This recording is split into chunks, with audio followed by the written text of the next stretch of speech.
Assalamualaikum warahmatullahi wabarakatuh. Bismillahirrahmanirrahim. Alhamdulillahi rabbil alamin. Wassalatu wassalamu ala ashrafil anbiya'i wal mursalin wa ala alihi wa sahbihi ajma'in. Allahumma inna nas'aluka fahman nabiyyin wa hifzal mursalin wa ilhamal malaikatil muqarrabin.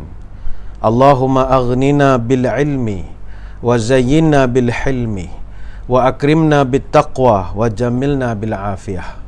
Nawaitu ta'alluma wa ta'lim wa tadhakkura wa tadhkir wa naf'a wal intifa' wal ifadah wal istifadah wal hasa ala tamassuki bi kitabillah wa sunnati rasulih wa du'a ilal huda wa dalalah alal khair ibtigha'a wajhillah wa mardatihi wa qurbihi wa thawabihi lillahi ta'ala. Terima kasih kepada saudara saya Tuan Imam Iqbal Abdul Rashid, Imam and Religious Advisor. Seterusnya kepada seluruh lembaga pentadbir, HOD dan para sukarelawan Masjid Ar-Rukun, Rockingham, Perth, Western Australia. Seterusnya para penonton sama ada di tanah air ataupun di negara berjiran, di luar negara, mudah-mudahan dirahmati Allah sekalian. InsyaAllah dalam program kuliah online kita pada tengah hari ini, Masjid Ar-Rukun akan membincangkan satu tajuk mudah-mudahan bermanfaat, iaitu berkenaan ke mana arahku pada Muharram 1442.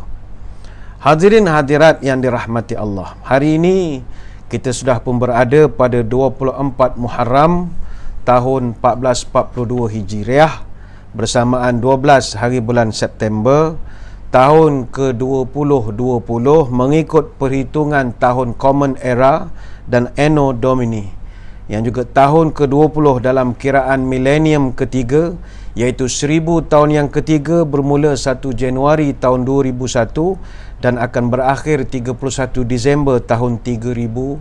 Kita juga berada tahun ke-20 dalam abad ke-21, tahun ke-20 atau tahun terakhir dalam dekad 2010s.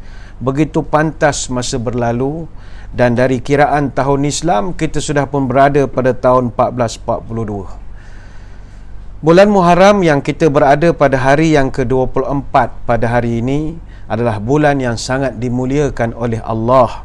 Sebab itu dalam satu hadis kata Abu Hurairah radhiyallahu anhu, afdalus siyami ba'da Ramadan syahrullah al-Muharram. Puasa yang paling utama, paling afdal dilaksanakan selain dari puasa Ramadan, kata Nabi, adalah puasa pada bulan Muharram. Yang mana Nabi gunakan satu kalimat syahrullah. Bulan Muharram ini adalah bulan Allah. Ramadan pun tidak dipanggil bulan Allah, tapi Muharram ini bulan Allah. Apa sebab? Kata Imam As-Suyuti dalam kitab Syarah Suyuti ala Sahih Muslim, kata beliau, dulu orang-orang jahiliyah mereka tidak memberi sebarang nama kepada bulan Muharram. Bulan lain, Safar, bulan Rabiul Awal sudah wujud, tetapi bulan Muharram tidak ada nama. Jadi mereka menamakan Muharram dengan gelaran Safar Awal ketika itu. Kemudian bila Islam datang, Allah izinkan digelarkan Muharram ini dengan gelaran Syahrullah Al-Muharram. Ada juga yang memanggil Syahrullah Al-Asam, artinya bulan Allah yang sunyi, kerana sepanjang bulan Muharram diharamkan kita melakukan sebarang peperangan, termasuk jihad tidak dibenarkan pada bulan Muharram. Kita tidak membincangkan tentang Muharram, cuma pada hari ini kita nak melihat ke mana arah kita bila memasuki Muharram 1442 ini. Seperti yang disebutkan tadi, masa berjalan begitu pantas. Sedar ataupun tidak, kita sudah berada pada bulan September, kita sudah berada pada bulan Muharram tahun 1442. Begitu pantas masa berlalu. Inilah yang disebut oleh Anas bin Malik radhiyallahu anhu dalam satu hadis yang beliau dengar sendiri daripada baginda Nabi sallallahu alaihi wasallam, la yaqumus sa'ah hatta yataqarabuz zaman wa takunu sanatu kasyahri wa syahru kal jumu'ah wa takunu jumu'ah kal yaum wa yakunu yaum kas sa'ah wa takunu sa'aqadarmati bin nari. Hadis Tirmizi. Nabi menggambarkan nanti nak kiamat, masa berjalan begitu pantas sekali. Ketika itu kamu merasakan 1 tahun seperti 1 bulan saja. 1 bulan seperti 1 minggu saja. 1 minggu seperti 1 hari saja. 1 hari seperti 1 jam saja. 1 jam bagaikan dormati binar, 1 petikan api saja. Percikan ataupun lighter kita petik, itulah bagaikan 1 jam. Sedar ataupun tidak, kita sudah hampir 10 minit bersama. Begitu cepat masa berjalan, masa berlalu. Dan dalam membicarakan tentang masa, waktu ataupun masa adalah sangat mustahak dalam kehidupan. Kata Benjamin Franklin, time is money, katanya. Masa adalah duit. Duit. Orang Arab mengumpamakan al-waktu kas-saif. Waktu ini bagaikan pedang. Kalau kau tidak potong dia, nescaya dia akan memotong kamu. Justru itulah muslimin muslimat. Dalam Quran ada 4 surah yang Allah Ta'ala berikan nama-nama surah ini dengan nama waktu. Pertama surah Al-Fajr, yang kedua surah Al-Duha, yang ketiga surah Al-Asri, dan yang keempat surah Al-Laili. Apa simboliknya di situ? Menggambarkan orang Islam mesti jaga masa, mesti hormati masa. Bahkan bagi kita Muslim, setiap ibadat kita dikaitkan dengan masa. Solat 5 waktu ada waktunya. Tidak boleh kita mendirikan solat maghrib selepas selesai majlis nanti. Tak boleh, kerana maghrib ada waktunya. Puasa ada waktunya. Tidak boleh dilaksanakan puasa itu dalam bulan selain dari Ramadan. Ada time dia. Nak berbuka iftar pun sama, ada masanya. Kalau di Singapura barangkali pukul 7.10 minit sudah berbuka puasa. Jadi dia tak boleh berbuka puasa 6.30, tak boleh. Nak cepat, puasa dekat Perth awal lagi 5.30 sudah boleh berbuka. Masa dia ada time dia. Ya, orang Perth, orang di Singapura, orang duduk Tampines, orang Johor Bahru, ada masanya. Nak membayar zakat fitrah, sama. Kalau bayar zakat fitrah, mesti dibayar sebelum semayang hari raya dilaksanakan. Kalau sudah semayang hari raya, sudah tak boleh zakat lagi. Ada masanya. Begitu juga penentuan manasik haji, penentuan hari raya, wukuf, sembelih korban, tidak boleh dilaksanakan sekarang, tak boleh. Mungkin komuniti Muslim di sana nak melaksanakan korban next week, tak boleh, sebab telah pun berlalu. Dia ada masa. Sebab itu umat Islam sangat dilatih untuk peka dan mementingkan masa. So jangan buang masa.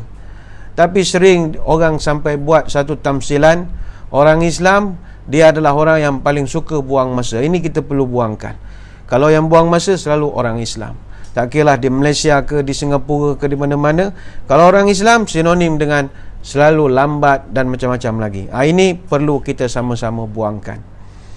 Hadirin hadirat sekalian, apabila memasuki tahun baru 1442, ramai di kalangan kita yang minta macam-macam dengan Allah. Yang paling ramai minta panjang umur. Ya Allah, panjangkanlah usiaku. Ya Allah, panjangkan umurku. Apatah lagi kita berada dalam suasana pandemik sebegini, bencana non-alam yang berskala international, iaitu COVID-19. Bagi kita di Singapura ada circuit breakernya. Malaysia ada Perintah Kawalan Pergerakan, Recovery Movement Control Order, macam-macam lah. Begitu juga di Australia, di mana-mana saja semua orang sedang diuji dengan wabak ini. Lantas ada yang berdoa, Ya Allah, panjangkan usiaku, janganlah aku ditewaskan oleh penyakit ini, macam-macam. Beginilah, dalam kehidupan ada 5 perkara yang kita tidak ada kepastian. Dalam falsafah Jawa dia panggil ada 5 perkara yang tidak ada orang pun boleh berikan kepastian. Boleh confirm benda ini kita dapat, tak boleh. Siji pasti, loro jodoh, telu wahyu, papat kodrat, 5 bandar. Nombor 1 pasti, mati. Tidak ada orang yang tahu dia matinya di mana. Adakah kita boleh beri keyakinan dan kepastian kita akan meninggal di rantau orang? Belum tentu. Barangkali kita meninggal di tempat lain. Tidak ada kepastian. Tidak ada kepastian. Berapa ramai orang duduk di Mekah berpuluh-puluh tahun. Sangkaannya boleh meninggal di Mekah, dikebumikan di Ma'la. Tak dapat. Dia balik ke Perak, balik ke Terengganu, meninggal dia di Terengganu. Tidak ada orang yang menyangka. Tapi ada orang yang daripada kecil duduk di negaranya sendiri, di Singapura, di Malaysia, pergi umrah, meninggal dia di Mekah. Itu tidak ada orang yang mengetahui. Tidak ada yang tahu. Siji pasti. Lara jodoh. Yang kedua jodoh, perkahwinan. Juga tidak ada yang boleh berikan kepastian. Mungkin kita kahwin dengan orang putih Mat Saleh, tak tahu. Mungkin kita kahwin dengan Afrika pun tak tahu juga. Tidak ada yang tahu. Yang ketiga, telu wahyu, anugerah. 4 papat kodrat, 5 bandar rezeki. Ini tidak ada orang yang tahu. Sebab itu umur, di mana mati, bagaimana mati, tidak ada yang mengetahui kecuali Allah saja. Tapi umumnya Nabi SAW telah pun memberikan satu gambaran bahawa average umur umat baginda ini tidak terlalu panjang. A'maru ummati ma baina sittina ila sab'ina wa aqalluhum man yajuzu zalika. Umatku average umurnya berkisar antara 60 sampai 70 tahun. Dan sangat sedikit mereka yang dapat lebih daripada itu. Ekstra daripada 70 itu ada, tapi tak ramai. Ini hadis riwayat At-Tirmizi, Ibnu Majah dan Al-Hakim. Jadi kepada tuan-tuan, ayahanda-ayahanda yang sekarang umur dah melebihi 70 tahun, ini alhamdulillah, the chosen one. Ini golongan yang Nabi sebut wa aqalluhum. Ini tak ramai kata Nabi. Special case sajalah. Alhamdulillah, syukur. Tapi ingat, kalau umur sudah lebih daripada 70 atau berapa saja umur kita yang Allah kurniakan, jangan bangga dengan umur tersebut, kerana umur adalah nikmat yang akan ditanya oleh Allah. La tazulu qadamu ibni Adam yaumal qiyamah min indi rabbih hatta yus'al an khamsin. Tidak bergeser, tidak berganjak kaki manusia pada hari kiamat ketika naik ke mahkamah Allah sehingga dia boleh menjawab 5 soalan. Ada interview. Kalau tidak lulus interview, tak boleh bergerak, kata Nabi dalam hadis. Apakah yang ditanya? An umurihi fima afnah. Nombor 1, first question, Allah Ta'ala tanya, ente punya umur, ente guna untuk apa? Apa guna umur? Pergi mana? Oh, saya punya umur, saya duduk Australia. Berapa tahun ente duduk? Duduk sana sekian-sekian tahun. Kenapa ente duduk? Jawablah. Akan ditanya umur. Fima afnah. Untuk apa kamu gunakan umur kamu? Wa an syababihi fima ablah. Dia akan ditanya tentang masa mudanya, zaman anak gadisnya, zaman remajanya. Apa yang telah dihabiskan? Adakah main game saja kerjanya? Adakah dia pergi ke masjid? Semua akan ditanya. Wa malihi min aina iktasabahu wa fima anfaqahu. Dan duit fulusnya, dari mana dia dapat dan ke mana dia belanjakan. Dan yang keempat, yang kelima, wa maza amila fima alima. Ilmunya terhadap apa dia gunakan. Dia dapat ilmu, ke mana dia salurkan. Ini hadis riwayat At-Tirmizi. Cuma ingat satu perkara, muslimin muslimat sekalian. Nanti kalau di Masjid Ar-Rukun, panggil asatizah, panggil ulama, habaib, orang-orang alim, tuan-tuan guru menyampaikan syarahan, bagus, ahlan wa sahlan. Tapi satu adab yang perlu diingat, tidak baik bertanya kepada ulama berapa usianya. Itu kena ingat, pantangan itu. Tidak manis bertanya kepada ulama berapa umurnya. Apa sebab? Imam Asy-Syafi'i rahimahullah pernah ditanya mengenai umur dia. Dia nak ceramah, barangkali orang tanya, Syekh, ente umur berapa? Ente lahir tahun berapa?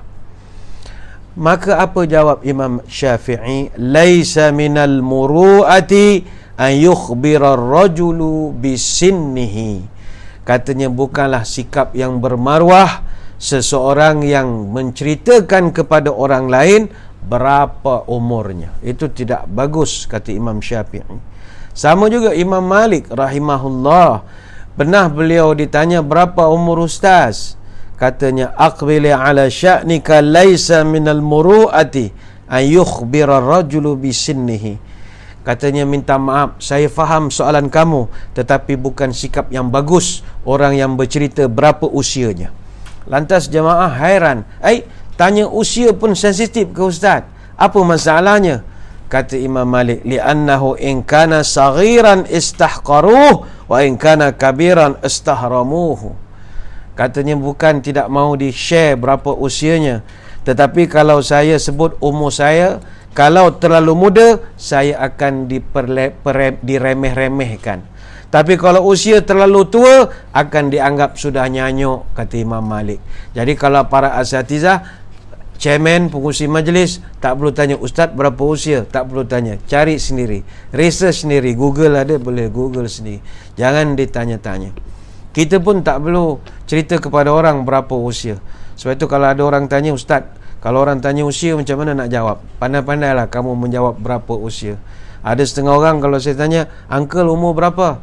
Saya umur ustaz kalau dah pakai-pakai tolak public holiday ada tinggal 25. Ini jawapan orang yang dia tidak mau bercerita berapa usianya. Itu kan mendatangkan masalah. Kalau kita terlalu muda daripada orang yang mendengar perbicaraan kita, dia tak respect kerana terlalu muda. Tapi kalau kita terlalu tua pula usianya, juga dia tidak hormat kerana nanti dia bilang kita nyanyuk dan macam-macam lagi. Baik, hadirin hadirat yang dirahmati Allah sekalian, minta panjang umur tidak salah.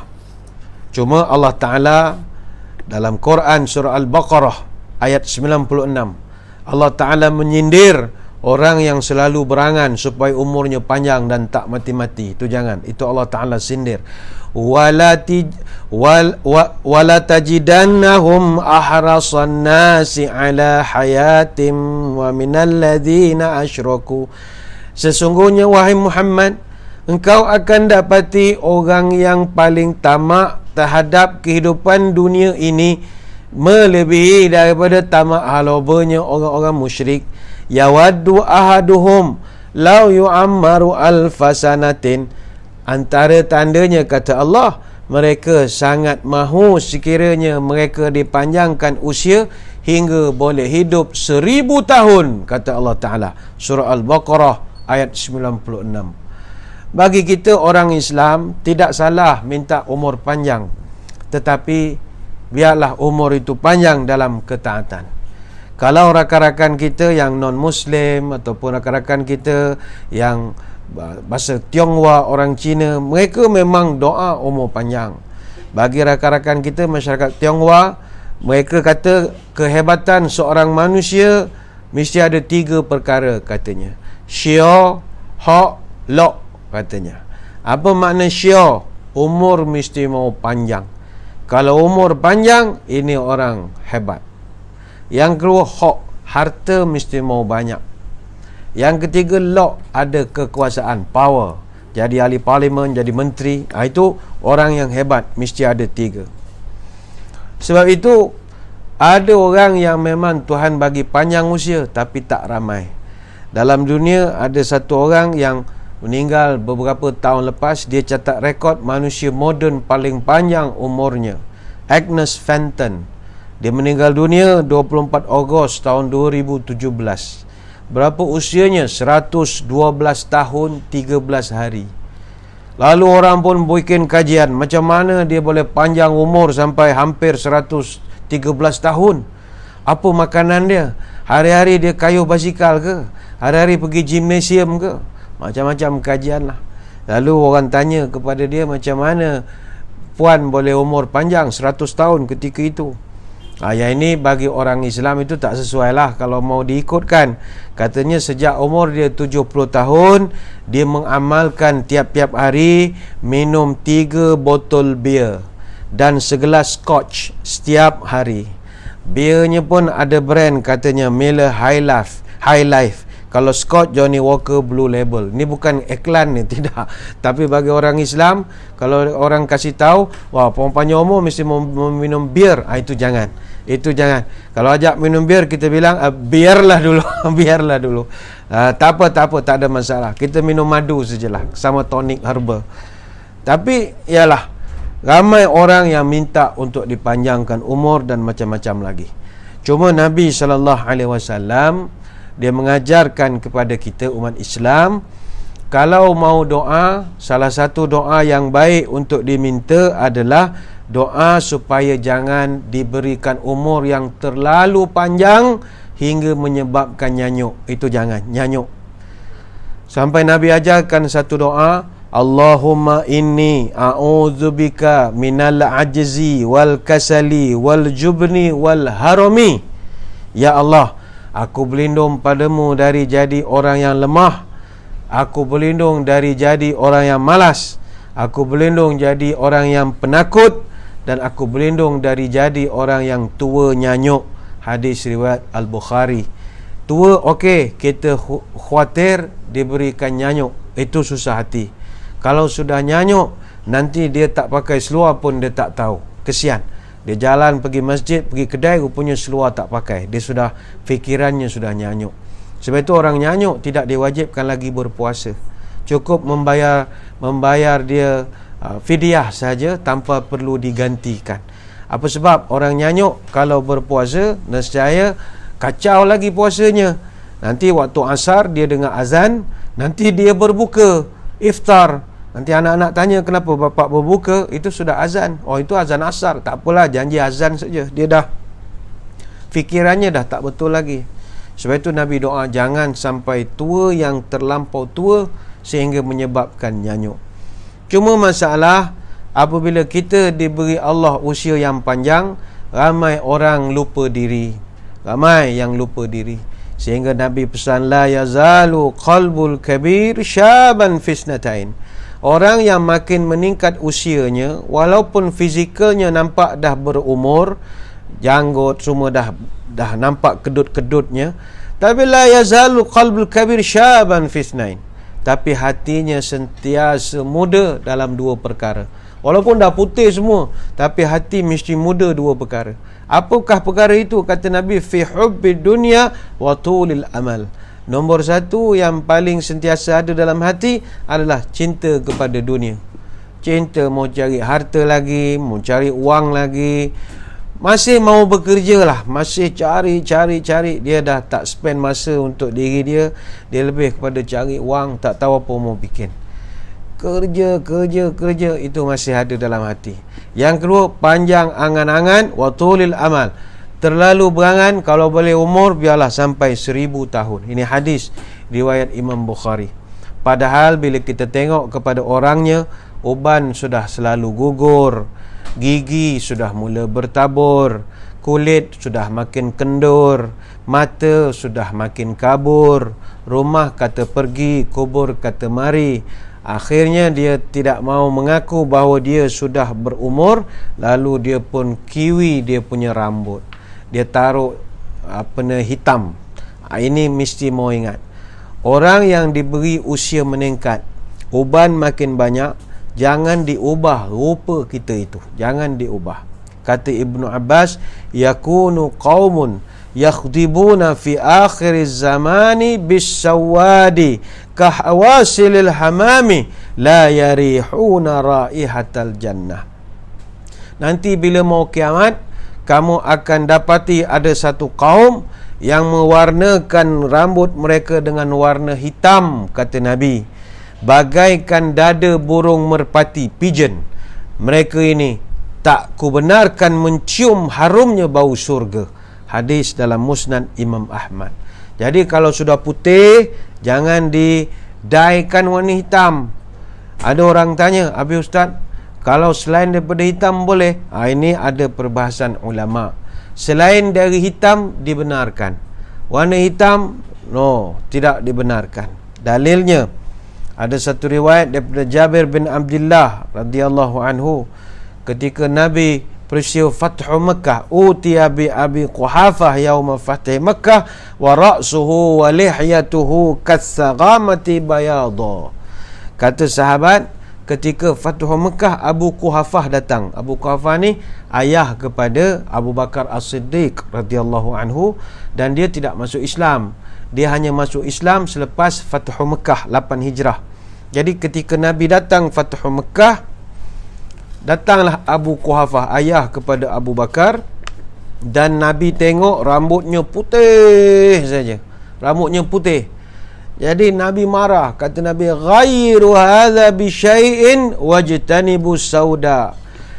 Pergi ubahkan warna rambutmu, jangan terlalu putih, tapi ubahlah dengan selain daripada warna hitam, kata Nabi. Ini hadis dalam Sahih Muslim, kitab Al-Libas wa Zinah, bab istihbabu khidkhabis syaib fi bisufratin aw hamratin wa tahrimuhu bisawad. Macam tuan-tuan kita yang dah rambutnya sudah putih, boleh mewarnakan, tetapi jangan guna hitam. Habis nak guna apa ustaz? Guna apa saja warna pun boleh. Merah, biru, kuning, macam bendera pun tak ada masalah. Kalau tak malu lah. Kalau tak, pakai biasa saja. Habis apa yang paling sesuai? Pakai inai. Taruh yang oren. Itu bagus. Apa sebab? Nampak haibah. Haibah, garang. Sebab itu, kata setengah ulama dalam membahaskan penampilan beruban, makruh hukumnya menyimpan uban bagi orang yang bekerja dalam bidang yang melibatkan enforcement, penguatkuasaan atau operasi ketenteraan. Itu makruh rambut terlalu putih. Macam contoh, kita khidmat sebagai polis. Polis pula, polis trafik. Orang yang polis trafik, dia selalu dekat traffic light, dia tahan kereta, ada jam macam-macam, ada accident, dia akan bukakan jalan. Kalau rambutnya terlalu putih, nanti kalau dia buat roadblock, orang tak takut. Nanti orang bilang, wah ini polis tua semualah, kita lari sajalah, semua tua, tak boleh kejar. Sebab putih sangat. Jadi kalau yang duduk enforcement, taruh inai sikit, kasih garang sikit. Jangan taruh hitam, taruh inai, tak apa. Macam yang orang Pakistan ya, dekat restoran, dekat, kalau di Malaysia, di KL, di Singapura pun samalah, kat Masjid Sultan. Kadang yang dekat kedai kain dekat Arab Street kan semua taruh oren semua. Apa sebab? Nampak garang. Nampak garang. Kalau tentera pun sama, awak general, 3 star general, tapi putih semua. Nanti kalau perang, siapa takut? Oh, tua semua, askar dia semua tua lah. Jadi tak boleh, mesti tahu oren sikit. Jadi tuan-tuan pun, kalau yang nak nampak garang, taruh sikit oren. Taruh sikit oren. Orang jadi gerun melihatnya. Muslimin muslimat yang dirahmati Allah. Jadi boleh atau tidak kita mohon kepada Allah supaya diberikan panjang umur? Jawapannya boleh, tak ada masalah. Boleh minta panjang umur, asalkan umur yang kita minta itu Allah berikan umur yang barakah, umur yang berkat. Artinya kalau kita sambut birthday seseorang, ada buat majlis jamuan parti, birthday party, kita bukan doakan happy birthday saja, tapi kita doakan semoga dipanjangkan umur dalam keberkatan, ketaatan kepada Allah. Itu yang kita doakan. Sebab itu Nabi SAW dia mendoakan kepada Anas bin Malik radhiyallahu anhu, Allahumma akthir malahu wa waladahu wa atil hayatahu wa ghfir lahu. Nabi pun doakan, ya Allah, banyakkanlah harta dan rezeki dia. Ya Allah, ramaikan zuriat keturunan dia, anak-anak dikasih ramai. Panjangkanlah umur dia dan sentiasa ampunkanlah dia. Ini Nabi pun doakan supaya dipanjangkan usia. Yang penting muslimin muslimat sekalian, kita mesti doa supaya kita memasuki 1442 Hijriah, 24 Muharram dan seterusnya, usia kita diberikan keberkatan oleh Allah. Apa erti usia yang berkat? Berkat ini dalam Quran ada banyak maksudnya. Ada masa Allah Ta'ala gunakan barakah, ada masanya tabaraka, ada masanya barakat, ada masanya mubarak dan lain-lain. Contoh dalam Quran, malam ketika Al-Quran diturunkan itu dipanggil Lailatun Mubarakah, a blessed night, Allah Ta'ala sebut. Al-Quran itu sendiri digelarkan sebagai kitabun mubarak, a blessed book. Begitu juga Kaabah, Jerusalem, Palestin, kawasan sekitarnya, barakna haulaha. Jadi kita selalu dengar perkataan berkat ini, dan berkat ini yang kita mahu dalam usia kita. Itu sebab kita berkat benda yang tak dapat dicari. Tuan-tuan kalau cari berkat, berkat tak jumpa lagi dah. Berkat ni tak dijual di mana-mana. Pergilah ke mana-mana, pasar pun kita tak akan jumpa berkat dijual. Sekilogram berapa dolar, tak ada, tak dijual berkat ini. Berkat ini benda hilang, perlu dicari, perlu sentiasa diminta supaya diberikan berkat. Sebab itu bila kita pergi kenduri kahwin, antara sunat hukumnya adalah mendoakan pengantin. Apakah doa yang kita doakan kepada pengantin? Barakallahu laka wa baraka alaika wa jama'a bainakuma fi khair. Ya Allah, limpahkan berkat kepada couple ini, pasangan ini. Kita selalu minta berkat. Kita pun kalau doa, kalau salam, Assalamualaikum warahmatullahi wabarakatuh, mesti mau minta berkat. Sebab berkat ini payah kecuali minta kepada Allah. Perkataan barakah secara etimologinya dalam bahasa Arab diambil dari kalimah al-birkah. Apa makna birkah? Tempat air berkumpul. Maknanya secara istilahnya berkat ini kebaikan yang berkesinambungan. Dia sentiasa continuous, sentiasa ada. Ada orang dia punya rezeki dapat satu kali kemudian tak ada lagi. Dia tak ada continuity, tidak ada. Satu kali saja dia dapat. Dia dapat tembak satu projek 1 million, lepas tu terus tak ada lagi dah. Diam saja. Sekarang duduk kampung Torai Getah lagi. Tak ada apa-apa. Satu kali saja dia dapat. Tapi orang yang berkat, dia tak ada kaya-kaya, tapi rezekinya sentiasa ada. Sentiasa ada saja, istiqamah saja walaupun tidak banyak. Itu dipanggil berkat. Ada orang tidaklah terlampau sihat sangat, boleh masuk MMA ke boxing ke, biasa saja, tapi taklah sakit, dia maintain saja. Ini dipanggil berkat, keberkatan. Bagaimana nak berkatkan umur kita? Baik, umur yang berkat adalah umur yang digunakan untuk melakukan amal saleh. Tapi masalahnya umur kita sekarang Allah Ta'ala bagi ada yang 50 tahun, 60 tahun, 70 tahun, tapi dia tidak isi umur itu dengan ketaatan. Umur mesti disertai ketaatan. Kata Abdurrahman bin Abi Bakrah radhiyallahu anhu, anna rajulan qala ya Rasulullah ayyun nasi khairun? Qala man tala umruhu wa hasuna amaluhu. Seorang sahabat bertanya Nabi, ya Rasul, siapakah manusia yang terbaik sekali ya Rasulullah?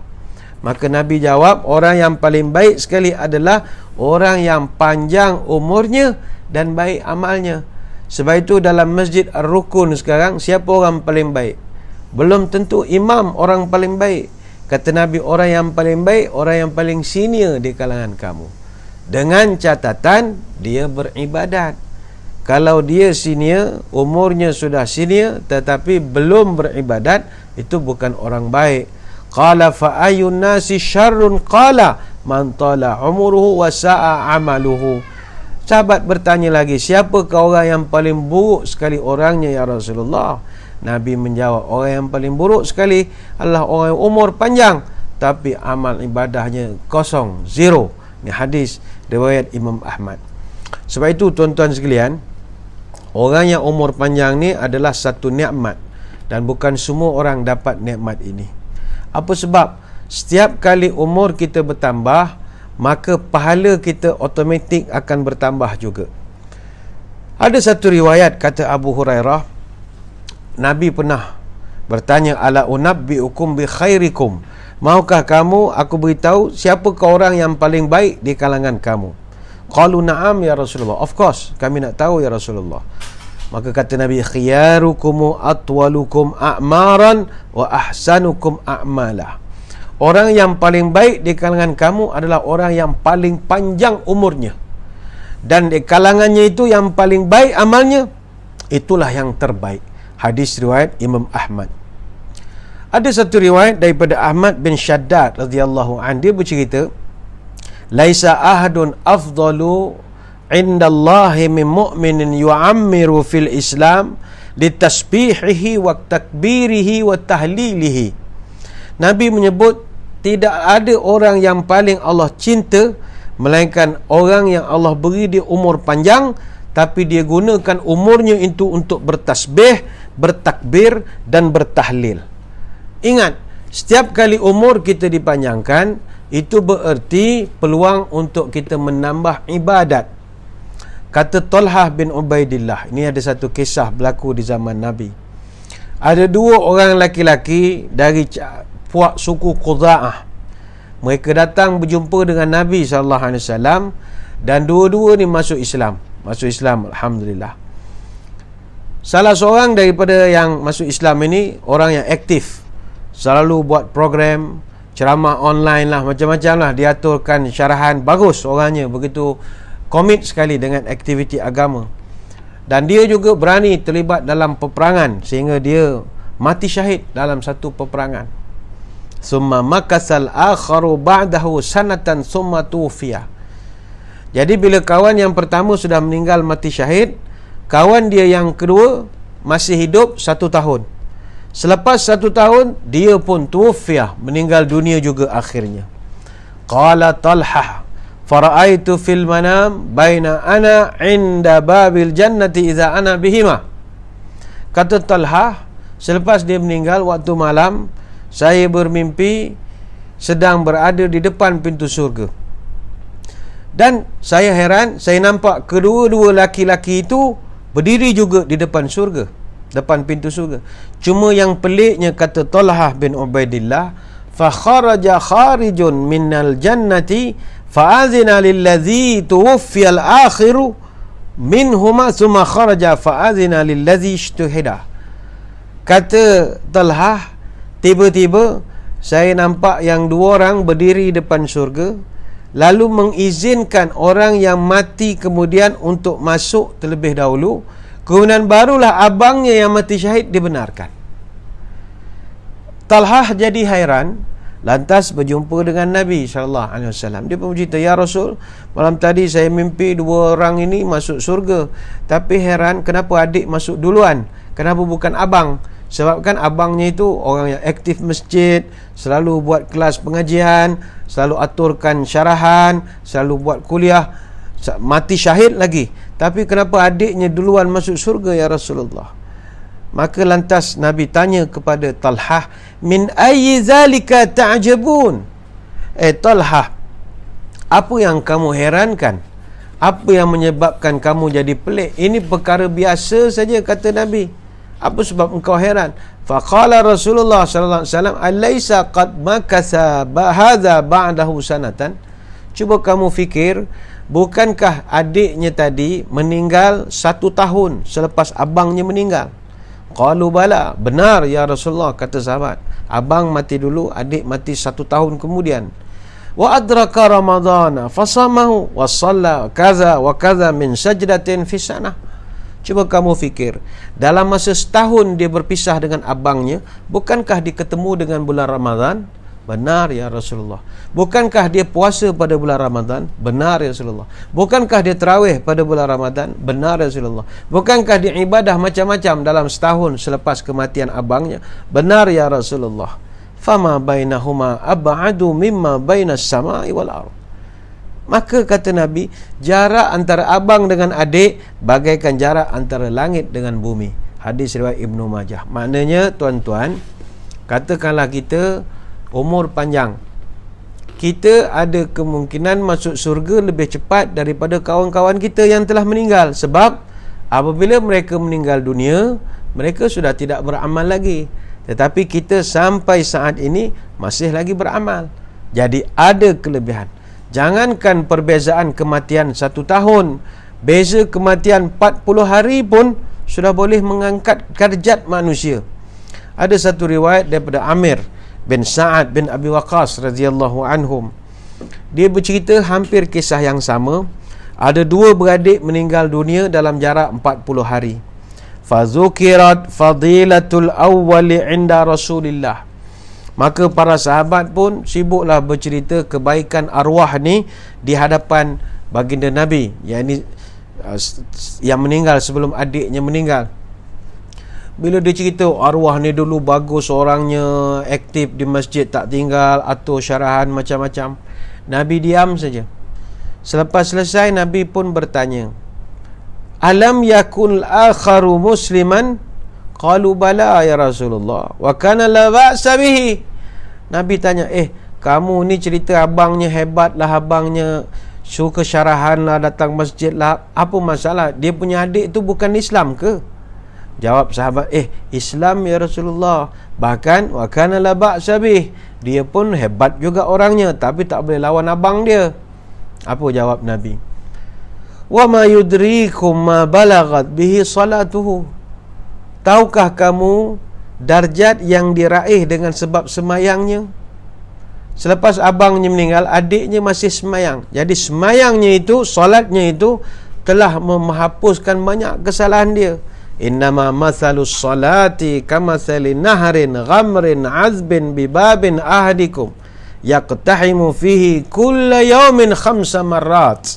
Sesungguhnya semayang itu, kata Nabi, bagaikan sungai yang melempah airnya, yang mengalir di depan pintu rumah kamu, yang mana kalau orang tu semayang umpama dia terjun 5 kali satu hari, kata Nabi, maka adakah masih terdapat sisa daki pada tubuh badannya? Sudah pasti tidak. Hadis riwayat Imam Ahmad. Bayangkan, meninggal 40 hari berbeza pun mengangkat darjat kita. Baiklah muslimin muslimat sekalian, kita ringkaskan bagaimana mau dapat keberkatan umur. Kita kasih talking point saja ya. Pertama, kalau mau dapat keberkatan umur, al-kalamut tayyib. Nombor 1, mari kita jaga tutur kata. Komunikasi kita mesti mau baik. Memasuki tahun 1442, ayuh jaga kata-kata kita. Bila bercakap, mesti dikira-kirakan sesuai ataupun tidak percakapan. Bak kata pepatah orang Melayu, kerana pulut santan binasa, kerana mulut badan binasa. Because of the sticky rice, kerana pulut, the pulut finish already. Ini yang banyak macam lah orang buat pepatah. Because of the pulut and the pulut is gone already. Ini kampung punya pantun lah. Yang penting mulut mesti mau jaga. Antara yang boleh kita jaga memasuki tahun sekarang ini adalah budaya salam. Ala adullukum ala amalin, maukah aku tunjuk kepada kamu satu amalan yang kalau kamu buat, nescaya orang sayang tahadu, orang akan tahabu, orang akan sayang sesama kamu. Maukah aku tunjukkan amalan itu? Jawab sahabat, bala ya Rasulullah, kami nak tahu amalan itu. Apakah amalannya? Berilah salam sesama kamu. Maka mari kita masuk 1442 ini banyakkan memberi salam. Jumpa orang bagi salam, jumpa orang bagi salam. Salam ni yang paling afdal sekali adalah memberi salam dengan doakan keberkatan juga untuk dia. Assalamualaikum warahmatullahi wabarakatuh. Dan orang yang menjawab pun mesti jawab yang lebih baik daripada yang memberi. Contoh, orang beri salam pada kita, Assalamualaikum, afdal kita jawab lebih ataupun sama. Iza huyitum bi tahiyyatin fahayyu bi ahsana minha aw rudduha. Kalau orang beri salam pada kamu, jawablah dengan jawapan yang paling baik atau at par, sama taraf. Contohnya orang kasih salam, Assalamualaikum, jawab saja Waalaikumsalam, at par, sama saja. Assalamualaikum warahmatullahi, Waalaikumsalam warahmatullahi. Ataupun Assalamualaikum warahmatullahi wabarakatuh, Waalaikumsalam warahmatullahi wabarakatuh. Dia mesti sama ataupun lebih, tak boleh kurang. Assalamualaikum, dia jawab bunyi lembu punya, tak boleh, tak dibenarkan. Mesti sama ataupun lebih lagi. Itu petua yang Nabi ajarkan, memberi salam.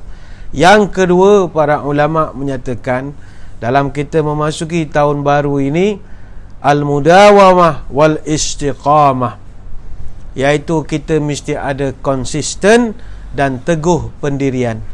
Apatah lagi tuan-tuan hadirin hadirat yang duduk jauh di perantauan, duduk di Australia, duduk di Perth sana, Masya Allah, luar biasa sekali. Mesti mau al-istiqamah, mudawamah dalam berperibadi, dalam memegang akidah, dalam bersyariat, mesti istiqamah. Sebab itu istiqamah ini benda susah. Ada satu ayat dalam Quran, kata sahabat, ayat ini menyebabkan rambut Nabi kita beruban. Ma nuzzila ala rasulillah ayatan hiya asyaddu wala asyaqqu min hadhil ayati alaih. Ada satu ayat yang mana ayat ini menyebabkan Nabi jadi beruban. Walizalika qala li ashabi hina qalu lahu. Sahabat tegur Nabi, laqad asra'a ilaika syayb.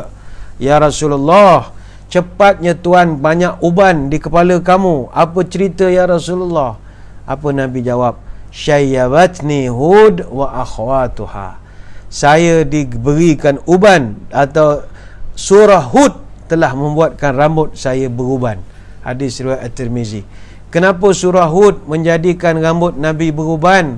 Ada satu ayat Quran Allah Ta'ala turunkan, a'udzubillahi minasyaitonirrajim, fastaqim kama umirta wa man taba ma'ak wa la tatghaw innahu bima ta'maluna basir. Apa artinya? Fastaqim, istiqamahlah kamu wahai Muhammad. Iaitu yang paling susah. Istiqamahlah kamu wahai Muhammad. Istiqamah ni benda paling susah. Konsisten, teguh pendirian wahai Muhammad. Mesti mau teguh pendirian. Sebab itu teguh pendirian bukan senang. Istiqamah benda susah. Yang senang istirahat, itu senang. Istiqamah susah. Apatah lagi tuan-tuan yang duduk di negara orang, itu mau istiqamah mesti mau tinggi sungguh. Dia punya tahap konsisten dia. Kalau bab makan, macam mana nak istiqamah supaya sentiasa memastikan makanan halal, itu susah betul. Tapi kalau tuan-tuan boleh mudawamah wal istiqamah, tahniah kita ucapkan. Masih konsisten makan benda halal, ini alhamdulillah. Ada setengah orang tahun 1, tahun 2 duduk overseas, dia boleh lagi jaga halal. Masuk tahun 4, tahun 5, tak apalah, darurat kata dia. Tak perlulah sembelih-sembelih lagi, bismillah sajalah. Dia sudah tidak konsisten lagi. Dari segi menutup aurat, itu susah mau konsisten. Apatah lagi pasca September 11 dahulu, itu memang susah betul. Sebab orang selalu menganggap kalau pakai tutup ini semua, ini teroris dan bagai-bagai lagi. Tapi masih istiqamah lah pakai. Alhamdulillah, tahniah kita ucapkan. Istiqamah dalam menjaga pandangan mata misalnya. Oh, ini bukan senang. Duduk Singapura, duduk Malaysia, bolehlah jaga pandangan mata. Kalau duduk luar negara macam mana? Saya Perth tak pernah sampai. Tapi kalau down under ni saya pernah sampai, macam Melbourne, Sydney saya sampailah, Gold Coast tu saja. Memang cabar betul. Padahal pergi 1 minggu saja. Kalau duduk setahun tak tahulah kok songkok ada lagi atau tidak, saya pun tak pasti. Kadang pergi Sydney, dulu ni cerita dululah. Pergi Sydney, kawan-kawan ajak, masa tu bujang. Jalan pergi Sydney. Dia ajak saya pergi King Cross. Saya kata, King Cross ni ada apa? Dia kata banyak masjid, tempat semayang, makanan halal. Kita pun percaya lah. Pergi-pergi, Masya Allah, nasib baik Fatihah saya ada lagi. Kalau tak, dengan Fatihah pun hilang lah. Ini janganlah saya sebut, nanti semua pergi cari. Jangan, ni contoh saja. King Cross. Tak tahu, rasa dah tak ada dah sekarang. Covid ni tak ada lagi lah. Orang kawan-kawan ajak saya pergi mana? Pergi pantai. Ni dekat Sydney lah. Pergi Bondi Beach. Wah, saya pun tak tahu. Saya orang Kuantan, Pahang, East Coast. Kita orang pantai timur, banyak laut, pantai. So kita taklah heran sangat dengan pantai. Tapi dia kata, jomlah pergi pantai sana, lain sikit lah. Saya pun pergi lah. Tengok rupanya Bondi Beach, itu orang semua tak ada baju lah, semua menerap atas pantai. Allah, Masya Allah. Ini habis aku punya Al-Baqarah lah. 3 ayat sudah hilang. Saya kata, macam mana kau orang duduk sini tahun-tahun, lama-lama boleh tak tengok? Kawan saya, dia bilang dia ada sahabat dia duduk rumah dekat kawasan Bondi Beach, Manly Beach, tapi istiqamah, tak pernah tengok. Masya Allah, ini orang hebat. Diuji, tapi masih boleh istiqamah. Baik itu duduk di luar negara, itu saya respect betul. Orang yang boleh konsisten dengan akidahnya, teguh pendiriannya. Ayolah memasuki tahun 1442 Muharram ke-24. Ayo teruskan istiqamah. Bersemangatlah menjalani kehidupan. Hidup di dunia penuh cabaran. Patah semangat, binasalah badan. Hidup di dunia godaannya banyak. Hilang semangat, maruah tercampak.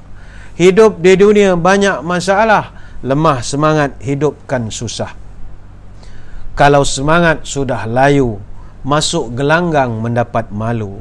Bila semangat sudah padam, ke darat sesat, ke laut karam. Bila semangat sudah melemah, duduk berunding, patahlah lidah. Bila semangat sudah hilang, alamat hidup diperhamba orang. Orang kalau kehilangan semangat, hidupnya itu bagaikan mayat. Bila semangat sudah lari dari hidup, eloklah mati. Sebab itu, teruskanlah kehidupan di rantau orang, tapi al-mudawamah wal istiqamah, mesti konsisten pendirian. Itu yang kedua. Yang ketiga, para ulama mengajarkan untuk meraih berkat di dalam umur kita. Yang ketiga, selesaikanlah segala pekerjaan pada waktu pagi. Kerana waktu pagi didoakan oleh Nabi, Allahumma barik li ummati fi bukuriha. Ya Allah, berkatkan umatku pada waktu paginya. Sebab itu rata-rata orang yang berkat kehidupannya adalah orang yang morning person, orang yang bangun pagi. Bak kata pepatah orang putih, the early bird catch the worm. Burung yang paling awal bangun pagi, itulah burung yang paling kenyang dapat makanan. Sebab itu 90% tokoh-tokoh korporat dan konglomerat dunia, mereka hebat kerana mereka terdiri daripada morning person. Morning person. CEO Coca-Cola, Indra Nooyi, setiap hari bangun pukul 4 pagi dan dia masuk office pukul 7 pagi.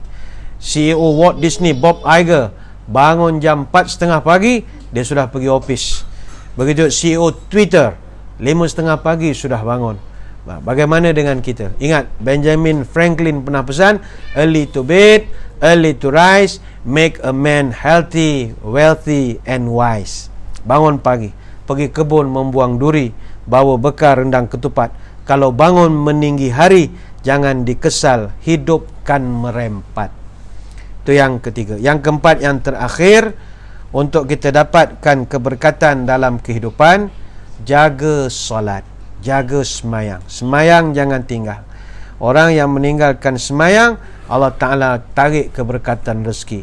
Wa'mur ahlaka bis salati wastabir alaiha. Perintahkan keluargamu jaga semayang dan bersabarlah ketika mendirikan semayang.